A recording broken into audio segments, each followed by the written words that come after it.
이사야서를 상반부 또 하반부 후반부로 이렇게 나누게 될 때 상반부의 마지막을 보통 말하는 것이 오늘 우리가 함께 읽은 39장의 말씀입니다. 히스기야는 하나님께 간절히 기도함으로 치유를 경험합니다. 그것이 히스기야에게 있어서 참 큰 기쁨이었고 참 큰 자랑거리였습니다. 바로 그때 바벨론으로부터 한 사절단들이 찾아와서 왕으로부터 친서와 예물을 받게 됩니다. 기쁨에 취한 히스기야는 그만 그들에게 군걸은 물론이고 나라 안에 있는 모든 것을 다 열어서 보여줍니다. 이후의 일들은 생각지도 못한 채 모든 것을 다 보여줍니다. 아마도 히스기야가 그가 살던 시대보다 약 100여 년 뒤를 볼 수 있는 눈이 있었다면 아마 그렇게 하지 않았겠지요. 이스라엘은 주전 598년에 바벨론의 느부갓네살에 의하여서 궁전에 있는 모든 것은 물론이고 저들이 포로 생활을 시작하게 됩니다. 오늘 본문은 그렇게도 열심히 기도할 줄 아는 사람이었고 하나님을 끝까지 붙잡았던 사람 히스기야가 어떻게 나음을 입고도 하나님을 끝까지 의지하지 않으면 어떤 삶으로 변질되어지는지를 히스기야의 삶을 통해서 보여주고 있습니다. 더불어 하나님의 말씀은 반드시 이루어지는 말씀이다라는 것을 오늘 본문을 통해서 우리는 보게 되어집니다. 이런 배경 속에서 처음으로 기도하고 싶은 것은 우리 눈에 보이는 것이 자랑이 되지 않게 해달라고 이 아침에 정말 간절한 마음으로 기도하기 원합니다. 주님, 우리의 눈으로 보이는 것 그것이 전부도 아니고 그것만 자랑하는 삶이 되지 않게 하여 주소서. 5절부터 7절의 말씀을 다시 한번 보면 이사야가 히스기야에게 말하였다. 만군의 주님의 말씀을 들으십시오. 그날이 다가오고 있다. 그날이 오면 너희 왕궁 안에 있는 모든 것과 오늘까지 너희 조상이 저장하여 놓은 모든 보물이 남김없이 바빌론으로 옮겨갈 것이다. 주님께서 또 말씀하십니다. 너에게서 태어날 아들 가운데서 더러는 포로로 끌려가서 바빌론 왕궁의 환관이 될 것이다 말씀하고 있습니다. 하나님께서 이사야를 통하여 주시는 말씀, 심판과 경고의 이야기들은 사실 히스기야에게 있어서는 아주 큰 자랑거리였습니다. 우리가 읽지 않았지만 1절부터 4절 사이의 내용을 보면 궁궐과 나라의 모든 것을 바벨론에서 온 사절단에게 그대로 다 보여주었습니다. 그런데 이것을 히스기야가 왜 보여주었을까요? 왜 굳이 그 사절단에게 궁궐은 물론이고 나라 안에는 모든 예물이 있는 창고며 뭐며 무기고며 왜 다 보여주었을까요? 그 모든 것이 히스기야 자신의 것이라고 여겼기 때문입니다. 자기가 지금 누리고 있는 모든 권력들과 모든 예물들과 나라 안의 모든 것들이 다 나의 것, 히스기야의 것이라고 여겼기 때문입니다. 하나님께 기도할 줄 아는 사람이 없고 심지어 기도에서 하나님의 놀라운 은혜로 말미암아 치유를 경험한 히스기야였음에도 불구하고 자신에게 서신을 보내오고 온갖 예물을 갖추어 보내는 사람 앞에서 영적인 교만함이 다 드러나게 된 것입니다. 자신의 힘을 과시하고 싶고 자신이 가진 모든 것을 다 자랑하고 싶었습니다. 그러니 모든 것을 다 열어놓고서 이것이 내가 가진 힘이다, 이것이 내가 가지고 있는 모든 것이다, 이것을 보여주고 싶었던 것이죠. 사실 그 당시만 해도 바벨론은 거리적으로도 먼 곳이었지만 별로 그렇게 주목받지 않는 나라였습니다. 그러니 자기보다 약소국이라고 여겼고 자신보다 힘이 약하다고 생각했기 때문에 내가 당신들보단 강하오, 당신들보다 가진 것이 많소, 이런 의미로 히스기야는 자신의 모든 것을 다 보여주었던 것입니다. 그런데 그 결과에 대하여 하나님이 이렇게 말씀을 하시는 거죠. 그날이 다가오고 있다. 그날이 오면 너희 왕궁 안에 있는 모든 것과 오늘까지 너의 조상이 저장하여 놓은 모든 보물이 남김없이 바빌론으로 옮겨갈 것이다. 남김없이 그 바빌론으로 다 옮겨가게 될 것이다 말씀하십니다. 히스기야는 하나님의 은혜를 경험했음에도 불구하고 지금 자신이 누리고 있는 삶이 전부라고 여겼습니다. 내가 가지고 있는 지금의 삶이 참 대단한 것이라고 여겼습니다. 이런 교만함에 대하여 하나님은 심판과 경고의 메시지를 히스기야에게 하고 계십니다. 그리고 우리가 아는 것처럼 그 말씀은 다 이루어졌지요. 바벨론의 포로로 끌려가게 되고 모든 것 다 바벨론 땅에 가게 되는 그런 아픔을 이스라엘이 이후에 경험하게 됩니다. 이런 히스기야를 보면서 우리는 과연 이런 히스기야의 삶이 나의 삶과는 정말 다른가 라고 생각해 봤을 때 그렇지 않다라고 생각을 해보게 되었습니다. 우리도 재정이나 승진, 또 자녀의 진로나 학업을 놓고 기도하다가 정말 그것이 채워지거나 하면 어느 순간부터, 그냥 어느 순간부터 하나님을 향한 감사보다 내가 한 일에 대하여서, 내가 이 일을 이루기 위해서 열심히 노력한 그 일들에 대하여서 말할 때가 있죠. 집이 더 점점 더 커지는 일, 차가 점점 더 좋아지는 일, 직장에서 승진하는 일, 자녀가 학업이나 또 성적 등이 나 자신은 자녀들의 학업이나 성적 등이 나 자신은 모르지만 어느 순간부터 나의 자랑거리가 되어지고 이것이 나를 드러내는 방법 중에 하나가 되어질 때가 있는 것을 보게 되어집니다.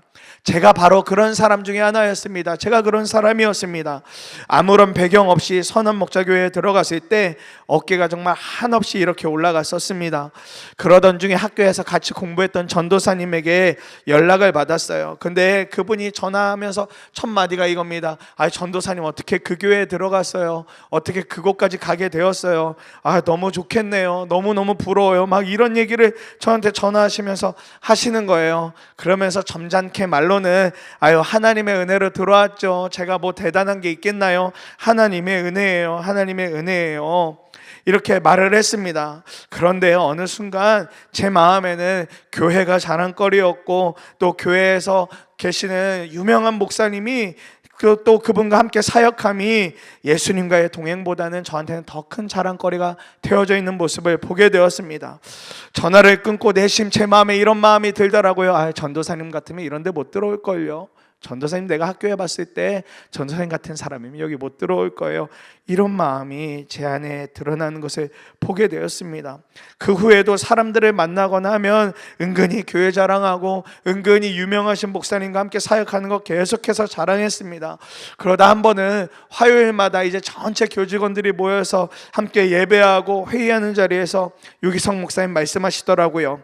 선한 목자교회에서 사역하는 것도 자랑할 것이 아니고 또 저와 같이 사역하는 것도 자랑할 것이 아닙니다. 오직 예수님만 자랑하셔야 됩니다.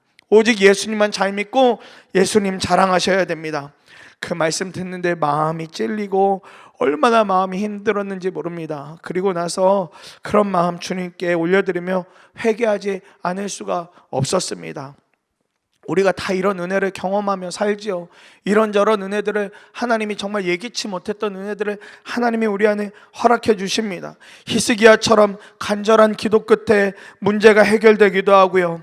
전혀 들어가지 못할 직장에 정말 은혜로 들어가기도 합니다. 희박한 가능성을 가지고 입시 준비를 하던 자녀가 좋은 학교에 들어가거나 아니면 또 좋은 성적을 거둘 수도 있죠.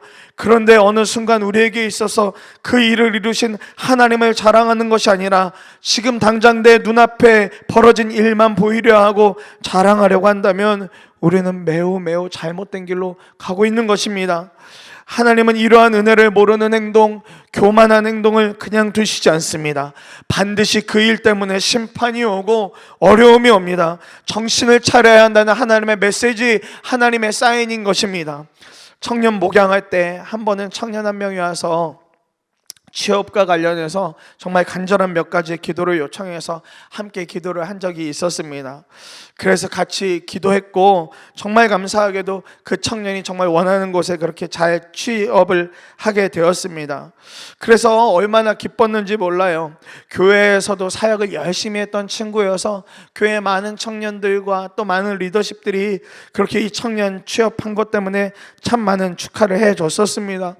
그런데 웬걸요, 이 친구가 취업하고 나서 한동안은 괜찮았었는데 점점 교회 출석이 막 불규칙해지는 겁니다. 알고 보니까 그 회사와 또 그 업종 자체가 기본적으로 일도 많지만 이 친구 안에 이제 본인의 욕심이 생기기 시작하는 거예요. 인정받고 싶고 특별히 사장님으로부터 주변 사람들로부터 인정받으려고 하니까 며칠씩 막 밤을 새가면서 막 일을 하는 겁니다. 그러니까 주말에는 잠자느라 또 쉬느라 교회 오지 못하고 완전히 믿음 생활이 다 망가져 버린 거예요. 몇 번을 전화로 신방하면서 권면하는데 그때야 뭐 당연히 대답으로 알았다고, 전도사님 잘 나가겠다고, 이번 주에를 꼭 나가겠다고 하지만 잘 안 되더라고요. 그렇게 1년 1년이 넘도록 너무너무 힘들게 직장 생활을 하다가 주변 사람들과 관계가 다 깨어지고 회사의 사장님으로부터 홀대받고 무엇보다 하나님과의 관계가 다 깨어진 채로 그냥 그렇게 고향으로 돌아가게 되었습니다. 직장을 갈 때는 기도의 힘이라고 하나님 은혜라고 그렇게 고백했는데 어느 순간부터 자신의 이력을 만들고 성과물을 자랑하려고 하다 보니까 모든 것이 다 망가져 버리더라고요. 하나님은 완전히 저 뒤로 쭉쭉쭉쭉 밀려나 버린 존재가 되어지고 정말 그렇게 되어지더라고요. 그 결과로 상처와 실패만 경험하고 너무 큰 어려움을 경험한 채로 그렇게 지방에 있는 고향으로 가는 청년을 본 적이 있습니다. 사랑하는 여러분, 눈에 보이는 우리의 자랑거리가 영원하지 않습니다. 우리 눈에 보이는 것들이 영원할 리가 없지요. 그것을 자랑하다가 오히려 낙심하고 실패하게 됩니다. 우리 눈에 보이는 것만을 자랑하며 평안과 거기서부터 오는 평안과 안정만 구한다면 그것 별로 중요하지 않습니다. 오히려 하나님이 주신 은혜 우리는 어느새 그 일 때문에 다 잃어버리게 됩니다. 하나님을 무시하는 행동을 어느 순간부터 하게 되어집니다. 우리가 분명하게 알아야겠습니다. 눈에 보이는 것 자랑할 것이 아니라 다른 것을 찾아야 됩니다. 영원한 평안과 안정 가운데로 우리가 눈을 돌려야 됩니다. 그렇기 때문에 두 번째로 기도하고 싶은 것이 이 기도 제목인 겁니다. 영원한 평안과 안정을 주시는 주님만 붙잡으며 살게 해달라는 것입니다. 영원한 평안과 안정을 줄 수 있는 주님만 붙잡고 살게 하소서. 8절 말씀 보면 히스기야가 이사야에게 말하였다. 그대가 전하여 준 주님의 말씀은 지당한 말씀이요 히스기야는 자기가 살아있는 동안만이라도 평화와 안정이 계속되면 다행이라고 생각하였다 말씀하고 있습니다. 히스기야의 평가는 일전에도 말씀을 드린 것처럼 성경 속에서 특별히 이스라엘 왕 중에 선한 왕이라는 평가를 받고 있었고 그리고 꽤 괜찮은 왕이라는 평가를 받는 왕이었음에도 불구하고 그에게 연약함이 있다는 부분 계속해서 보여지고 있습니다. 하나님께서 심판에 대한 말씀을 주시고 있음에도 불구하고 그냥 지당한 말씀이네요, 좋은 말씀이네요 이렇게 여깁니다. 그러면서 자신에게 닥치는 어려움이 아니라면 다행입니다라는 그런 입장을 지금 히스기야가 보이고 있습니다. 그렇게 하나님만을 의지하던 사람이었음에도 불구하고 눈에 보이는 어려움이 없으니까 자기 만족과 자기 의에 가득 채워져서 그냥 거기서 만족을 추구하는 사람, 거기에서 전부라고 여기는 사람이 되어진 사람이 히스기야가 되어져 버린 것입니다.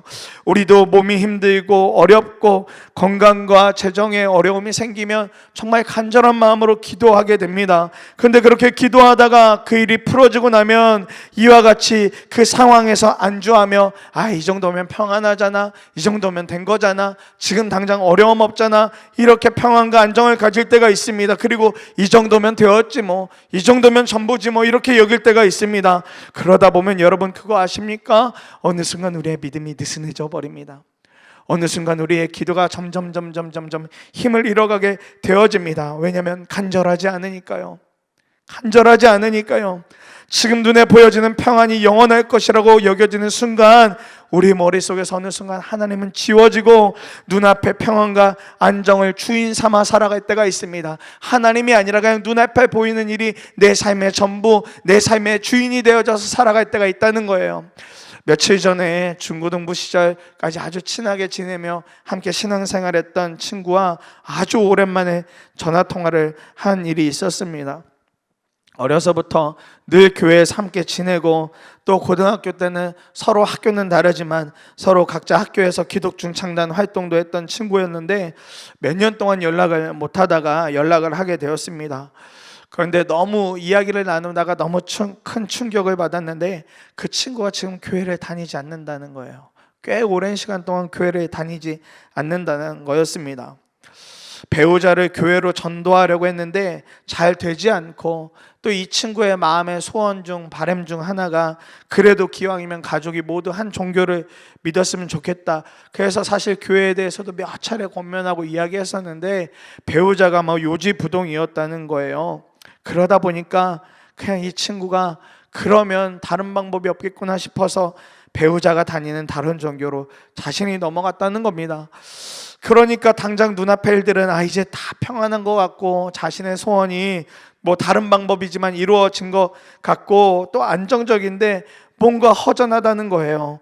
종교도 가족이 같은 것 같고 생활 형편도 만족스럽고 아이들도 잘 크니까 평안하고 안정적인데 허전하다는 말을 하는 그 친구의 말 앞에서 제가 그냥 속으로 그럴 수밖에 없지, 그럴 수밖에 없는 거지, 예수님이 지금 마음에 없는데 그럴 수밖에 없는 거지, 이렇게 속으로 생각하게 됐습니다. 그래서 친구와 전화통화 마무리를 하면서 정말 큰 기도 제목이네, 내가 정말 간절한 마음으로 기도할게 하고 이렇게 전화를 끊었던 일이 불과 며칠 전에 있었습니다. 여러분, 눈앞에 평안을 구하고 안정을 구하다 보면 어느 순간 우리는 하나님을, 복음을 잃어버릴 수도 있습니다. 이것이 없어지면 모든 것을 다 잃은 것입니다. 하나님이 잊혀지고 복음이 잊혀지면, 그 중심을 잃어버리면 다 가진 것 같아도 사실 다 잃어버린 것입니다. 오히려 어려움과 고난이 와서 하나님만 붙잡는 상황이 되는 것이 더 나은 상황일지도 모릅니다. 하나님은 잊지 않았으니까요. 하나님은 붙잡고 있으니까요. 비록 삶이 어려워도 힘겨워도 말이죠, 우리는 히스기야처럼 눈앞에 보이는 것으로 평안과 안정을 찾아서는 안 됩니다. 영원한 평안과 안정을 구해야 합니다. 그 일을 이루시려고 하나님께서 이 땅 가운데 독생자 예수 그리스도를 보내셨고 우리를 모든 죄와 사망으로부터 건져내어 주셨습니다. 그리고 영원한 평안과 안정을 주셨다는 증거로 저와 여러분들을 하나님의 자녀 삼아 주셨습니다. 아버지와 자녀는 절대 떨어져서는 안 됩니다. 마음대로 지워서도 안 되는 관계입니다. 영원한 평안과 안정은 오직 하나님을 우리의 아버지로 고백할 때 거기에서 진짜로 붙잡혀지게 되어지는 것입니다. 하나님을 우리의 아버지로 인정하고 하나님을 우리의 아버지로 고백하고 하나님 안에 거하고 하나님이 우리 안에 거할 때 거기서 영원한 평안과 안정이 저와 여러분들에게 실제로 임하게 되어지는 것입니다. 며칠 전 큐티하다가 큐티에서 있는 묵상 에세이에 나와져 있는 책 한 구절을 보게 되었습니다.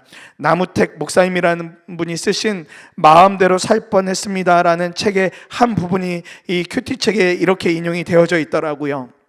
한 장로님 가정이 고아원에서 아이를 입양했습니다. 아이의 생일이 되어 목사님을 초청하여 예배를 드렸습니다. 음식과 마시는 과자를 수북하게 차려놓고 예배를 드리고 마지막 기도를 했습니다.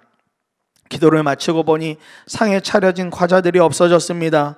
기도하는 동안 아이가 슬쩍 챙긴 것입니다. 아이는 입양되었음에도 불구하고 고아원 생활을 벗지 못했습니다. 그러다 보니 맛있는 것이 있으면 미리 챙겨두는 버릇이 발동했습니다. 자기의 생일이고 모든 것이 자기 것이니 그럴 필요가 없는데도 과거의 삶으로 돌아간 것입니다. 예수 믿는 것이 왜 복입니까? 예수 믿으면 하나님의 자녀가 되기 때문입니다. 어제는 세상의 노예 신분이었는데 오늘은 예수 그리스도 안에서 하나님 자녀로 새롭게 되었다는 것, 이보다 더 큰 위로와 복은 없습니다.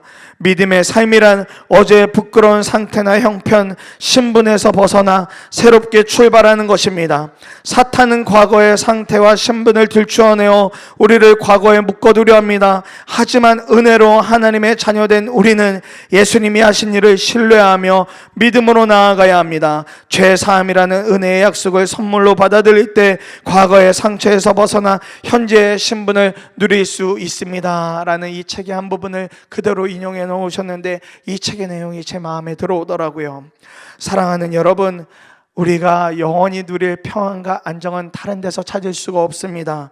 그 모든 영원한 평안과 안정은 하나님의 참된 자녀로 살 때 우리가 누릴 수 있는 놀라운 은혜이며 놀라운 복인 것입니다. 자기 만족, 자기 의로 사는 삶이 아니라 하나님만 의지하는 삶이야말로 영원한 평안과 안정을 소유한 삶인 것입니다. 말씀을 마무리합니다. 눈에 보이는 것은 한순간에도 다 사라질 수 있는 것입니다. 나의 것이야, 이거 내 것이야, 이거 내가 만족스러운 것이야 라고 여기는 모든 것들이 어느 한순간에 거품처럼 다 사라질 수 있는 것입니다. 그러니 우리 눈에 보이는 일들, 눈에 보여서 내 노력으로 이룬 일들 자랑할 이유가 없습니다. 때로는 오히려 그것 때문에 더 낙심하고 더 좌절하게 될 때가 있습니다. 우리가 자랑할 것은 오직 하나님의 은혜입니다. 하나님이 우리 안에 행하신 일들, 하나님이 우리를 통해 역사하셨던 일들만이 자랑거리가 되어져야 합니다. 이 은혜는 하나님이 우리를 자녀 삼아 주신 것입니다. 나의 만족과 나의 의로 사는 삶이 아니라 때때로 좀 어렵고 힘든 삶을 살더라도 하나님만 의지하며 사는 사람이야말로 영원한 평안과 안정을 소유한 사람인 줄 믿습니다. 이 아침에 이것을 구할 때 주님 이 믿음을 우리 가운데 주십시오. 이 믿음을 우리 가운데 오늘 이 아침에 가득 부어주시고 붙잡혀지게 하여 주십시오 라고 하면서 두 번에 나누어서 우리가 함께 기도하기를 원합니다. 우리가 첫 번째